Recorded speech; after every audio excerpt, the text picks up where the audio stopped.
Pemirsa, sebelum nantinya saya akan berbincang dengan sejumlah narasumber saya di Apa Kabar Indonesia Malam. Terlebih dahulu mari kita simak ini rekan saya Sinta Syamsul Arif akan buka puasa bersama dengan Sandiaga Uno. Seperti apa serunya buka puasa bersama di sana? Langsung saya akan tanyakan kepada rekan saya Sinta. Sinta silakan.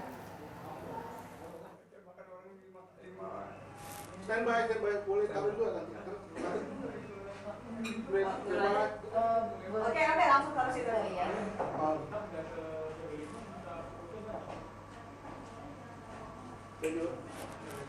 Assalamualaikum warahmatullahi wabarakatuh. Senang sekali saya ada di sini karena setiap bulan Ramadan itu semua orang selain berburu takjil juga berburu berkah. Dan hari ini saya mendapatkan berkah luar biasa karena mendapatkan kesempatan berada di sebuah tempat yang luar biasa untuk melangsungkan buka puasa tentunya bersama sosok yang inspiratif. Kalau lihat di belakang saya udah tahu dong siapa sosoknya ya. Langsung saja kita sapa yang tuan rumah. Assalamualaikum. Waalaikumsalam warahmatullahi wabarakatuh. Ini ada Terima Mas kasih Mbak Menteri. Sinta. Ini ada Mbak Dan Nur. tuan rumah satu lagi, apa kabar? Pak Nur. Sehat, silakan. Loh, jadi Bagaimana saya kamu di silakan. kanan atau di kiri? Kamu di kiri? Ibu di sebelah sana mungkin? Enggak, saya senang. Oke, angle-nya di situ ya Bu ya. Oke, ini senang sekali Sinta di sini mendapatkan kesempatan untuk bisa berbuka puasa bersama Mas Menteri dan Pak Nur gitu. Cantik banget dan senang banget di sini, suasananya luar biasa. Ini di Nur Corner ya. Ini indah banget tempatnya dan seperti depan saya ini juga indah banget nih. Saya mau makan ini ya, satu pasukan. Tapi ini luar biasa sebenarnya menu favorit sebelum kita ngobrol-ngobrol Mas Menteri. Saya mau nanya dulu sama ibu rumah tangga yang selama ini mensupport kehidupan Mas Menteri gitu. Sebenarnya kalau lagi buka puasa, Mas Menteri paling suka apa dan keluarga paling suka apa? Simple ya, kalau Bang Sandi itu orangnya nggak mau menyusahkan. Jadi kebetulan kita senang makan, tapi saya kan nggak suka masak. Jadi saya senangnya makanan enak, ya udah tinggal pesen aja ke warung. Emang benar-benar simple ya. Warungnya di sini. Warungnya deket rumah lagi, cuma berapa meter dari rumah. Iya. Jadi memang ini rata-rata adalah makanan yang sering di order sama Pak Nur untuk ke rumah begitu. Iya, bubur ayamnya mana ya? Bubur ayam lagi lagi dipanasin. bubur ayam kehabisan Oh tadi iya, katanya. selalu ya. Iya. Oke. Jadi adanya bubur kacang hijau. Bubur kacang hijau. Saya lihat ya, ini kayaknya enak banget. Ini sepertinya boleh lihat-lihat ya, Pak ya. Silakan. Ini sepertinya Sop buntut. Sop buntut, ada bubur kacang hijau. Boleh dibuka nggak? Iya dong. Boleh, kalau ini Boleh. nasi. Iya. Oh nasi, langsung makan nasi kita. Ya enggak, Kemudian ini korma dulu. Korma, keju, ini ada bubur ketan, kemudian ada pempek dan juga ada risol. Iya, takjilnya nih habis karena takjil war tadi. Oh iya, Diserbu. malah banyak non Islam juga yang menyerbu ya. Iya, duluan dari makan dari jam 3 tadi. Itu kebetulan kita lagi ngebahas itu karena di sosial media luar biasa tuh Mas Menteri dan Pak Nur, bahwa war takjil itu sekarang ini menjadi sesuatu hal yang diminati, bahkan menjadi dalam tanda kutip bahasanya adalah yang menyenangkan sih karena melihat toleransi Mempersatukan ya. Ya, itu menurut Mas Menteri seperti apa? Ya itu saya menyebutnya takjilnomics sama takjilogi. Jadi psikologinya bahwa ini adalah bulan penuh berkah. Berkahnya bukan hanya kepada umat Islam tapi juga kepada rahmatan lil alamin, kepada seluruh umat manusia. Jadi seluruh umat manusia itu menggemari takjil dan takjil ini mendatangkan berkah buat para UMKM. Ya. Saya selalu ngecek nih mereka pendapatan rata-rata naik 30-40% selama bulan suci Ramadan. Jadi alhamdulillah kita nikmati walaupun hari ini kehabisan takjil. Iya karena war soalnya kan. Jadi memang ini salah satu hal yang menurut saya adalah bentuk toleransi yang akhirnya bermanfaat untuk meningkatkan ekonomi UMKM terutama ya, dan terutama di daerah-daerah sini juga banyak banget tuh yang berburu takjil. Kemudian ini kan kita sebenarnya udah di last minute di bulan Ramadan, mudik gak?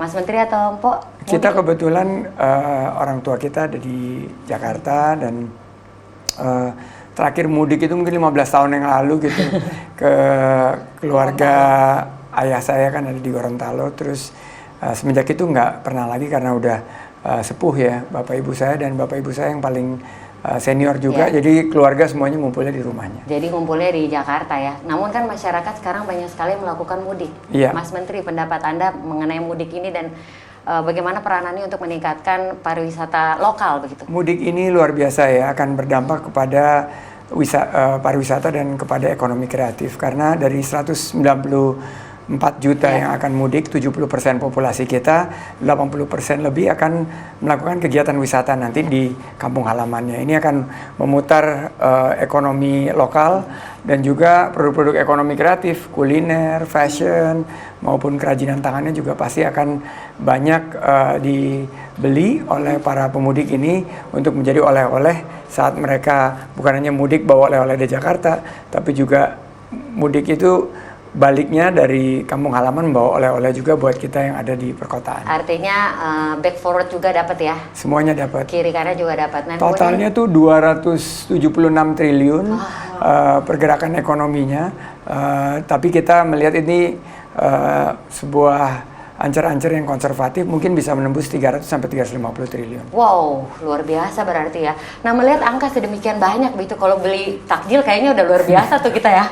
Nah, peranan pemerintah gimana, Mas? Karena kan itu angka yang harus dikelola dengan baik begitu Iya, kan? kita harus terus hadir untuk memberikan pelatihan-pelatihan bagi pelaku ekonomi kreatif, bagaimana produk-produk mereka itu bisa juga bernilai tambah.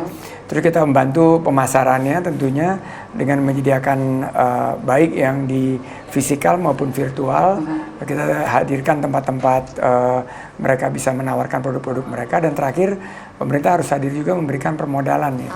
Dan ini kerjasama kita dengan perbankan dan industri pembiayaan. Nah, terkait dengan permodalan yang disiapkan oleh pemerintah begitu. Ini kan artinya kalau saat ini adalah momentumnya, tapi kan ke depannya kita juga harus ada yang dipersiapkan gitu, Mas Menteri.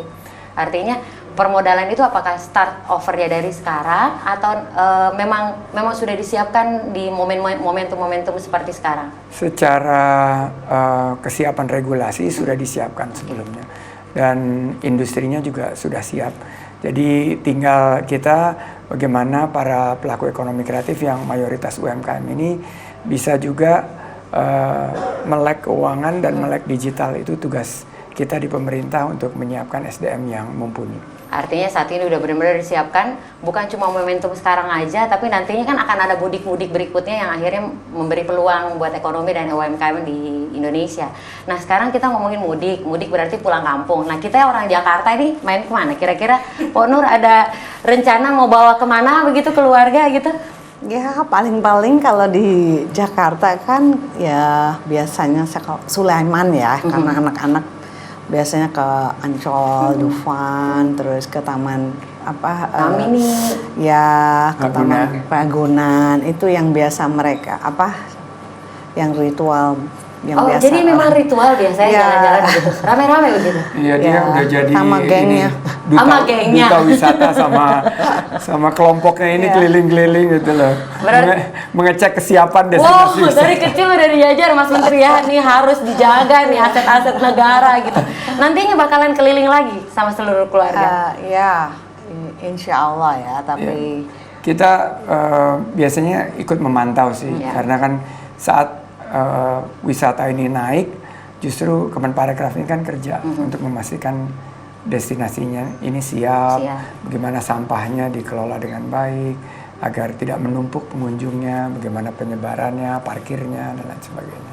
Nah, ada nggak sih dari pemerintah begitu yang kira-kira di beberapa wilayah tertentu yang cukup terkenal di Indonesia begitu, dari awal sudah di warning ini akan ada penumpukan manusia nih, contohnya mungkin di Bali begitu, ada sedikit persiapan khusus nggak gitu? Tahun ini berdasarkan survei tujuan utama masih Jawa Tengah, jadi destinasi super prioritas Borobudur, Jogja, Solo, Semarang ini kita persiapkan. Nah, setelah itu baru Jawa Timur. Jadi Jawa Timur itu Malang Raya dan Surabaya, dan juga Bromo, Tengger, Semeru. Baru yang ketiga destinasi unggulan itu Jawa Barat, Bandung, Puncak. Nah, ini yang besok kita akan pastikan kesiapan destinasinya, tapi juga nanti ke arah barat itu di Anyer dan di Banten.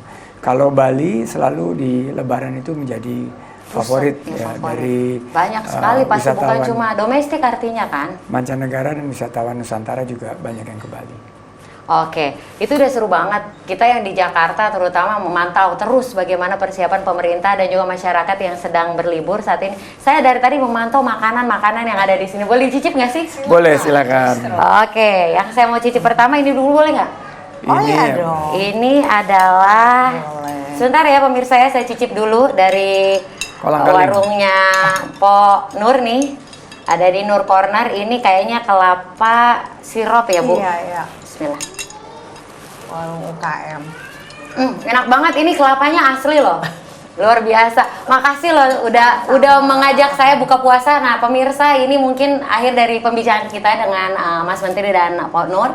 Ini berarti awal bagi saya untuk makan makanan yang ada di sini. Untuk itu saya kembalikan ke studio. Silakan Caca Anissa.